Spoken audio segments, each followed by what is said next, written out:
Good Friday సందర్భంగా నేను చిన్న ఉపమానం చెప్పాలనుకుంటున్నాను. అయితే ఒక స్కూల్లో ఒక పాప ఉంది, టీచర్ ఉంది. టీచర్ అడుగుతుంది, ఎందుకంటే పాప మెళ్ళో ఒక గొలుసు ఉంది, ఆ గొలుసుకి మంచి క్రాస్ ఉంది, సిలువ ఉందంట, మంచి బంగారపు సిలువ ఉంది, అది దగదగ మెరుస్తుంది, చాలా బాగుంది. అయితే టీచర్ ఏమన్నదంటే ఆ పాపతోటి, అమ్మ నువ్వు సిలువను వేసుకున్నావు, ఆ సిలువ అలాగుండదు, ఆ సిలువ చాలా మోటుగా ఉంటుంది, చాలా రఫ్గా ఉంటుంది. యేసుక్రీస్తు మోసిన సిలువ చాలా రఫ్గా ఉంటుంది, చాలా మోటుగా ఉంటుంది, చాలా బరువుగా ఉంటుంది. ఆ సిలువ అంత అందంగా చెప్పాలి, అంత అందంగా ఉండదమ్మా అన్నదంట. అయితే ఈ పాప ఏమన్నదంటే, అవును టీచర్, ఆ సిలువ అంత అందంగా ఉండదు, కానీ యేసుక్రీస్తు ప్రభువారు నా కోసము అంత వికారమైన సిలువ తాను మోసి, అంత బలమైన సిలువ తాను మోసి, అంత రఫ్ అంత మోటు అయిన సిలువ తాను మోసి నాకు మెరిసే ఒక మంచి బంగారు సిలువను నాకు ఇచ్చారన్నారంట. అయితే అప్పుడు ఆ టీచర్ ఆ మాటలకి చాలా సంతోషించినావు. నిజమే కదా, మనం మోయాల్సిన సిలువ, మనం మోయాల్సిన భారము, మనం పడాల్సిన కష్టము, మనం పొందాల్సిన పాపము ఆయన మీద వేసుకుని మనకొక మంచి జీవితాన్ని దేవుడు మనకి ఇచ్చాడు. The cross is the central symbol of అని కొన్ని వర్డ్స్ ఉన్నాయి, ఆ వర్డ్స్ మేము ముందు పెట్టడానికి ఇష్టపడుతున్నాం. ద క్రాస్ అనేది, సిలువ అనేది సెంట్రల్ సింబల్ లాగా ఉంది. దేనికి అంటే, మొట్టమొదటిగా it is the central symbol of love, ప్రేమకు ఒక చిహ్నంగా ఉంది. రెండవదిగా ఫర్ ద రిడెంప్షన్, విమోచనకు ఒక సింబాలిక్గా ఉంది. మూడవదిగా ఫర్ ద విక్టరీ, ఒక విజయానికి సింబాలిక్గా ఉంది. నాలుగవదిగా for the power. The cross is the central symbol of love, redemption, power and salvation లేదా విక్టరీ. ఈ 4 విషయాలు ముందు పెట్టి నేను నా మాటలోకి వెళ్తాను. మొట్టమొదటిగా చూడండి, రోమీయులకు రాసిన పత్రిక 5వ అధ్యాయము 8వ వచనం. మనం ఇంకనూ పాపులమై ఉండగా క్రీస్తు మన కొరకు చెప్పాలి. మన రోమీయులకు రాసిన పత్రిక 5వ అధ్యాయము 8వ వచనం. మనం ఇంకనూ పాపులమై ఉండగా క్రీస్తు మనం కొరకు చనిపోయాను. ఇది ప్రేమకు చిహ్నంగా ఉంది. రెండవది చూద్దాం, ఫర్ ద విక్టరీ. 1 కొరింథీయులకు రాసిన పత్రిక 15వ అధ్యాయము 1 కొరింథీయులకు రాసిన పత్రిక 15వ అధ్యాయము 57వ వచనము.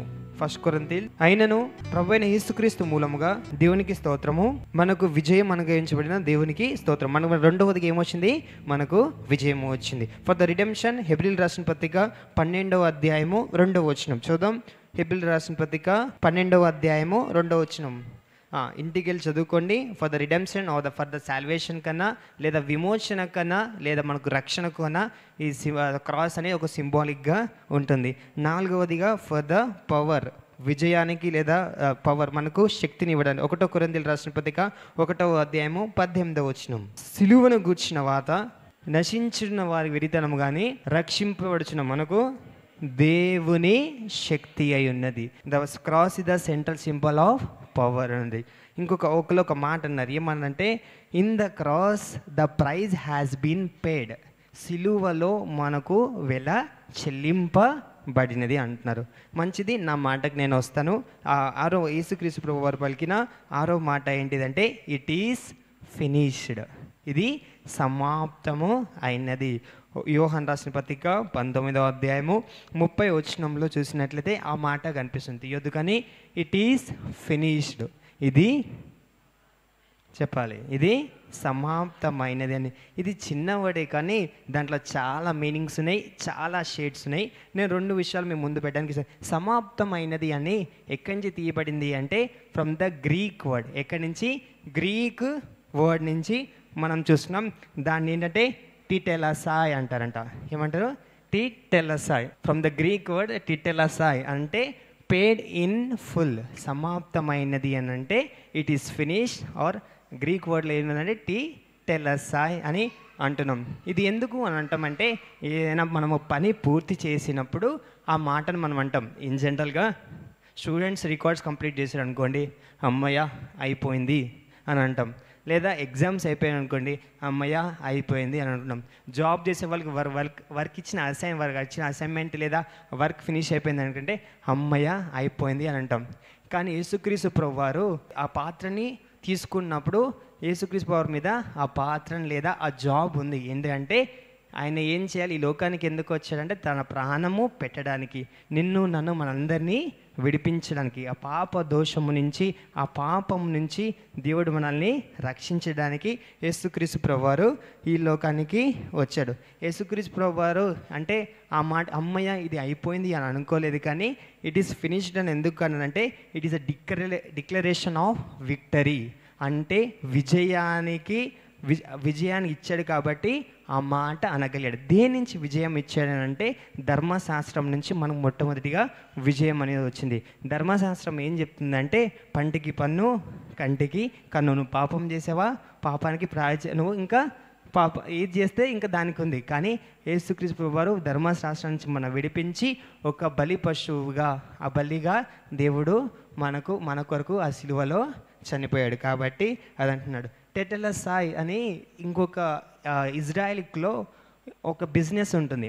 ఒక బిజినెస్ లేదా మన రెస్టారెంట్స్కి వెళ్ళినా ఇజ్రాయెల్లో వారికి ఒక ఇన్వాయిస్ ఇస్తారు. లేదంటే ఏదైనా వస్తువు కొన్నా ఒక ఇన్వాయిస్ అని ఉంటుంది. ఆ ఇన్వాయిస్ మీద ఏముంటుంది అని అంటే అక్కడ పేడ్ ఇన్ ఫుల్ ఇన్వాయిస్ ఉంటుంది. మనం ఏం కొన్నాం అవన్నీ వస్తాయి. దాని మీద ఒక స్టాంప్ వేస్తారు. ఆ స్టాంప్ ఏంటిదంటే పేడ్ ఇన్ ఫుల్, దీనికి వెల కట్టబడింది, ఇంకా దీనికి వెల చెల్లించక్కర్లేదు. అది మనం ఒక వస్తువులాగా యేసుక్రీస్తు ప్రభువారు మన మీదకి ఒక స్టాంప్ వేశాడు. ఎందుకంటే ఇతని వెల మొత్తము నేను కట్టేశాను. ఎలా కట్టానంటే నా ప్రాణమే ఇచ్చేశాను. కాబట్టి ఇట్ ఈస్ ఫినిష్డ్ టెటెలసాయ్ అని అన్నాడు. ఇంకొకటి మనము యేసుక్రీస్తు ప్రభువారు ఏం చేశాడు అని అంటే ఒక చిన్న రిసిప్ట్ లాగా మనం చూస్తున్నాం. ఇది చెప్పించి నేను ముగించేస్తాను, నా సమయం అయిపోతుంది. ఇక్కడ జీసస్ పేడ్ ఇట్ ఆల్. దేనికి వెల కట్టి దేనికి గెలిచినంటే ఫ్రమ్ ద సిన్ నుంచి, పాపం నుంచి దేవుడు మనల్ని విడిపించాడు. దాని పాపానికి వెల కట్టేశాడు. From the shame, for the pain, for the mistake, for the rejection, for the salvation and the spiritual death. ఇవన్నిటికీ కట్టేసి ఇవన్నిటికీ కాస్ట్ ఎంత అంట? Grand total 0. అంతగా ప్రేమించి మనకు లేదా ఆ రక్షణను, ఆ రిడెంప్షన్లు లేదా ఆ సాల్వేషన్ని ఉచితంగా మనకిచ్చేసి ఏం చేశాడు? ఇట్ ఈస్ ఫినిష్డ్ అన్నాడు. మరి ఇప్పుడు మనం ఏం చేయాలంటే ఇచ్చిన రక్షణను కాపాడుకోవాలి. ఇచ్చిన సాల్వేషన్, ఇచ్చిన విమోచనను, ఇచ్చిన సాల్వేషను మనం కాపాడుకోవాలి. చాలామంది బైబిల్ ఒక మాట, ఇంత గొప్ప రక్షణను నువ్వు నిర్లక్ష్యం చేసినడలా ఎలాగూ తప్పించుకున్నావు. కాబట్టి ఆ రక్షణ మనం నిర్లక్ష్యం చేయకుండా ఆ రక్షణ కాపాడుకుంటూ మనం ఆ దేవునిలో ఇంకా మనము ఎదుగుదాం. ఆమేన్.